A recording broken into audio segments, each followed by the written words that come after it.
velvet dome, unfastened orbits. Planetariums don't sleep. They dim and listen.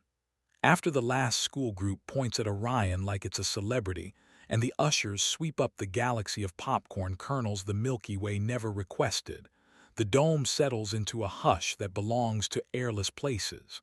The star projector cools from a purr to a thought. The laser alignment markers blink like faithful insects. The console's monitor becomes the only moon that matters. If you've never stood alone at 2:07 a.m. under 100 million obedient dots and felt the room ask for honesty without changing the sky, you don't know the kind of building that raises you with both hands and expects you not to squirm. I'm Eli, night technician at the Hirsch Planetarium, janitor to constellations, priest to lenses. My desk is a crescent of scratched laminate hugging a console that remembers better men. On the shelf above, a tin of micro screws labeled in my handwriting that looks like it missed its own appointment, a clean lens brush, a rag that has forgiven 3 kinds of grease, and a flashlight that goes honest to ultraviolet with a nudge I'm not supposed to know about. Beneath, a notebook with more questions than answers, a coil of gaffer tape that can solve problems hearts make, and a bag of stale mints from a fundraiser that returned more wine than truth. Camille, my wife then, could make a room applaud itself. Event producer, PR alchemist, she curated the emotion of other people's announcements until cameras believed them. We met when she came to the Hirsch to stage a donor gala that made the dome glow like a well-paid secret. I liked the way she walked the aisles like aisles were lucky to be walked by her. She liked that I could talk star machines into manners. We kept Wednesdays because the night tries to eat every week you don't name. She'd tap the staff entrance glass with 2 knuckles, and the guard would pretend to look away. And I'd meet her under the exit sign with a pocket warm from my hands. If this sounds like bragging, I'm building the room. There's a notch in my back from the edge of the control desk where she once shoved me, and the whole constellation map shivered with laughter. There's a comma of a birthmark under her ear where heat kneels. There's a way she used to say, "We have 10," and I would take 9 and save 1 under my tongue in case the night tried not to feed us. The first wrong thing wasn't lipstick. It was minutes. 0017 East Service door, held open 6s. Doors hate to be held. They gossip to the system with prim little pings. 0021 dome access, override. Camera 3 over the catwalk blinked out for 18 seconds and came back with the offended innocence of a liar. In the VIP lounge, 2 splits of Risset disappeared at 0034 without any stems signed out.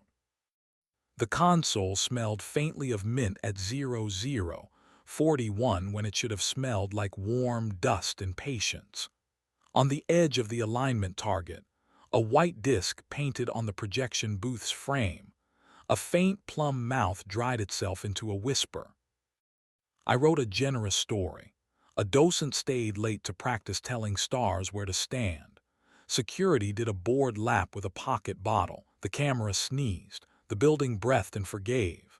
Next Thursday, the minutes repeated with the entitlement of ritual. 0017 held an extra second. 0021 made its small, intentional sin. On the carpeted step to the console, a clear silicone bead winked in my flashlight, not an earring back, an earbud tip. Engineered to be lost. A week later, in the kitchen we were pretending still belonged to 2, Camille said open the way and architect says load-bearing. We were folding towels into halves. I still believe in thirds, when she stood against the counter like a sailor trusting the boat and not the sea. With rules, she said, with care, with us first. She didn't touch me while she said it. That's our dialect for we tell the truth now and use our hands later. I wanted to be as big as the dome when it decides to turn day into night without asking permission. We wrote it down. No one from the Hirsch. No clients. Tell before, not after. Protection always. Our bed a country with a border and a flag we both respected. The first week she kissed me like a ceasefire. The second like an apology that hadn't learned its nouns. The third, at 11:12 p.m., she texted client dinner ran long. Don't wait up.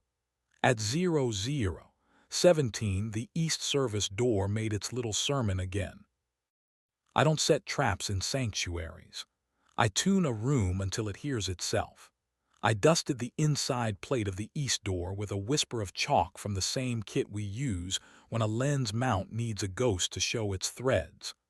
Under ultraviolet, the dust glows like it remembers starlight from before ships learned sails. I rotated the alignment target half a degree to a petty angle only my bone remembers. Hurried hands will correct it without knowing they're confessing. I laid a breath of monofilament across the catwalk, shin high, not to snare, only to teach a stride to admit hurry. I reset the seat cushions on row G to a rhythm I could recognize unfairly in the dark. 00:17 held sevens. 00:21 override.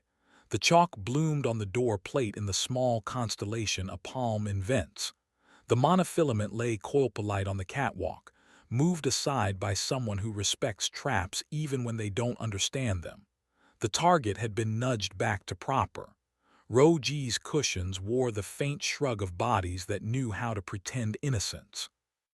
Camille walked in with fast hair and a mouth brave enough to hold a script without cruelty. I flicked the UV wand, and a dusty galaxy woke along her wrist where pulse negotiates with honesty.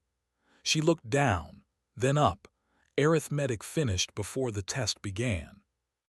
"Don't make me the villain," she said, not pleading, just tired. "I asked for before," I said.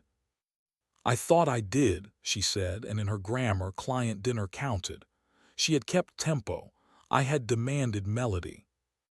He stepped behind her with the confidence of someone who auditions in mirrors.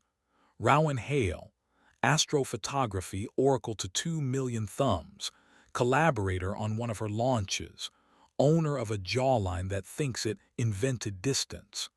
He wore a jacket over his shoulder like gravity had texted him permission.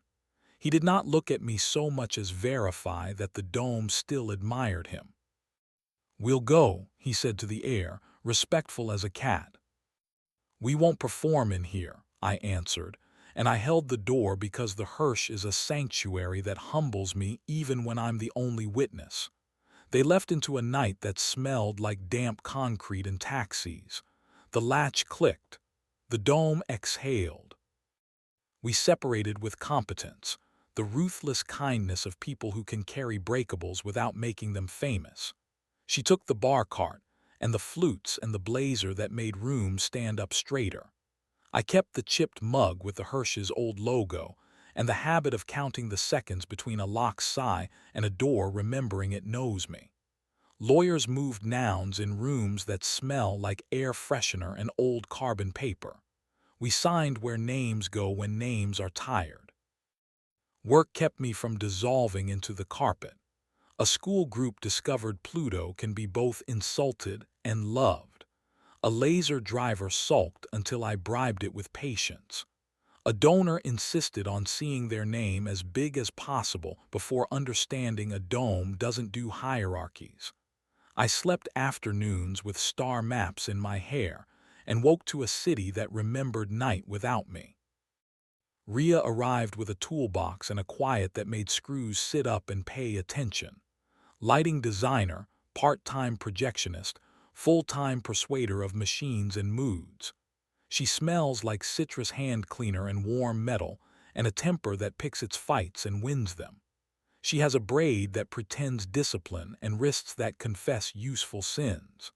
The first thing she did in the dome was look up and let her mouth choose a patient smile, rare on a person, rarer on a professional. "Which of your children is sulking?" she asked, kneeling by the console like a believer without superstition. "The Zeiss sometimes forgets to be honest about altitude," I said. The South speaker thinks it's a lighthouse. She laughed, short and appreciative. I like an instrument with opinions.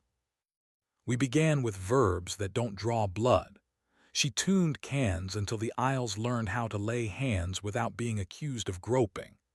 I coaxed lenses into agreement so that stars did their jobs without practicing self-esteem. Between shows, she ate an orange at the booth's threshold and watched me work with a gaze that doesn't perform audience. I stole one section of peel and held it under my nose until the dome smelled like patience. Do you ever throw up a sky that's not from this hemisphere just to see who notices? She asked one stupidly beautiful night. When the building asks for bravery, I said. The first time she touched me, it was my wrist, a degree of correction, so I wouldn't smudge a freshly cleaned field lens with the impatience that lives at the tips of my fingers. There, she murmured, and my body remembered it belongs to me. We are not children. Speed is fear's disguise. The first time we kissed, we stood in the doorway to the projection booth because thresholds tell the truth. Half in, no out, not with the dome laying down its velvet and the console's hum practicing lullabies. Her mouth tasted of orange oil and the part of night that forgives even when it should only take notes. She kept her eyes open for a beat, not to check for cameras. No cameras where sanctity is required, but to choose me twice. My hand learned the back of her neck where pulse negotiates. I felt the stutter that is only yes. We made rules that sound like respect, not fences. No hands near the main projector when it's warm. Glass remembers fingerprints with malice. No bodies against the seating. Those chairs have to forgive strangers in the morning and deserve no bruises. Yes to the catwalk after last show, with the exit signs making their small green faith. Yes to the booth when the safe lights are low and the star map waits like a benevolent god for our next choice. Yes to my office with the desk lamp off and our knees touching under laminated maintenance schedules. The radio turned low, the dome above us breathing like it hasn't decided whether we're a problem or a solution. If this sounds like religion, it's only because the body needs somewhere to put gratitude. Her laugh lives at the corner of her mouth, the place where stubbornness shakes hands with delight. When she steps between me and the console, her hip finds mine like an answer. I put my mouth at the place under her ear where breath debates whether it is a fact or a promise. She makes a sound I slide into my pocket for famine. We count to 10 and use 9. The last minute belongs to the building. The fundraising gala returned with the inevitability of gravity, named Light Years and Lives because donors like to borrow time and throw it back like a coin. Camille came in a dress that taught reflections modesty. Rowan drifted behind like the wake of a boat. We did the nod exes do when they have the decency to be people. Rowan smiled at the projection rig like it owed him a selfie. Rhea, in black and steel-toe boots, ran the downstage wash, her braid a metronome.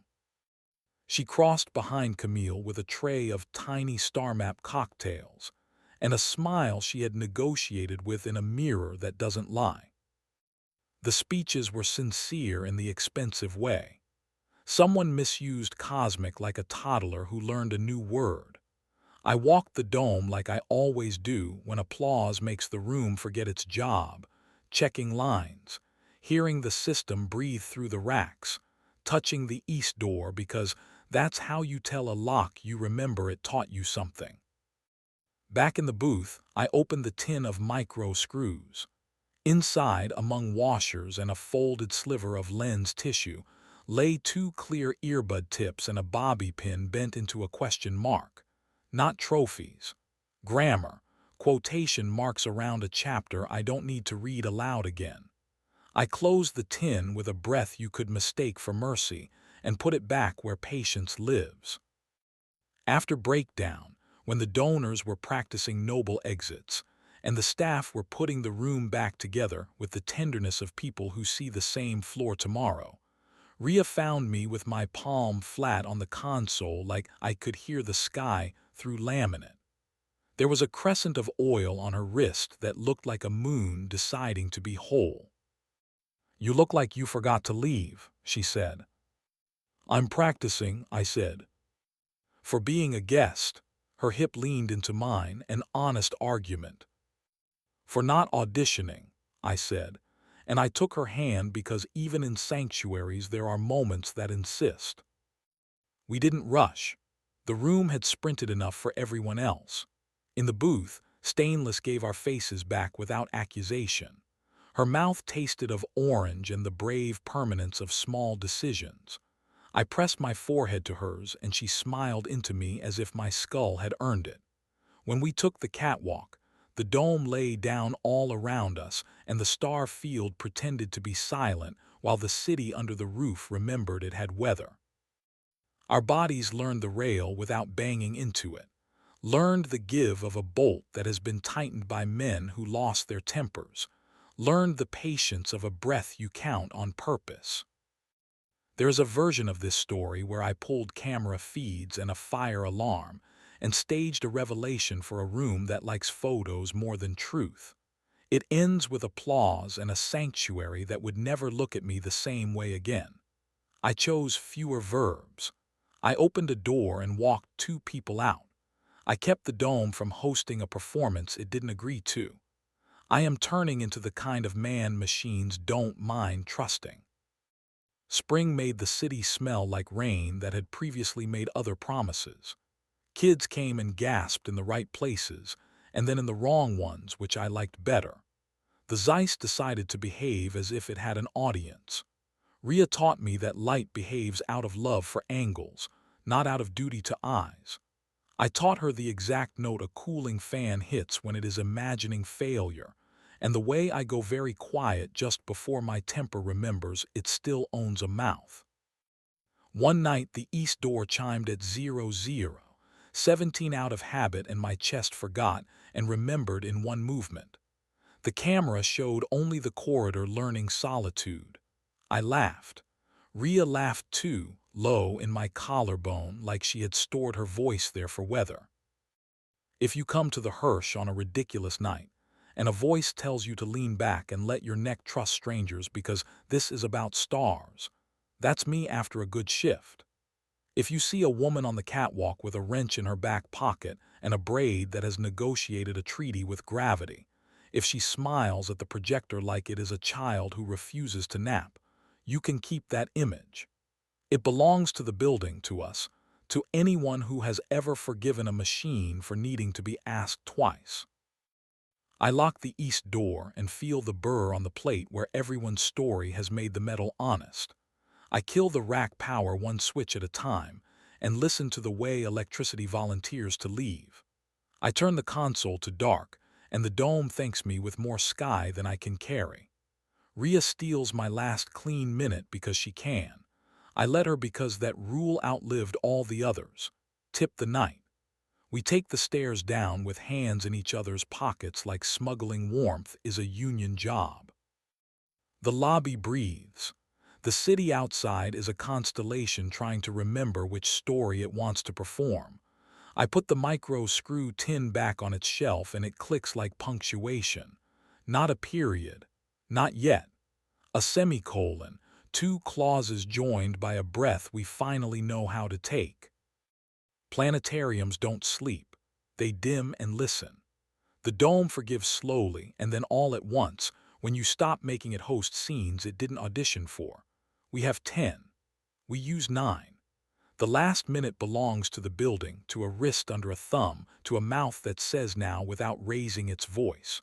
And when the sky comes back on in the morning and a child in row F decides to believe in something no one can sell them, I remember why the night let me live in it long enough to learn my lines.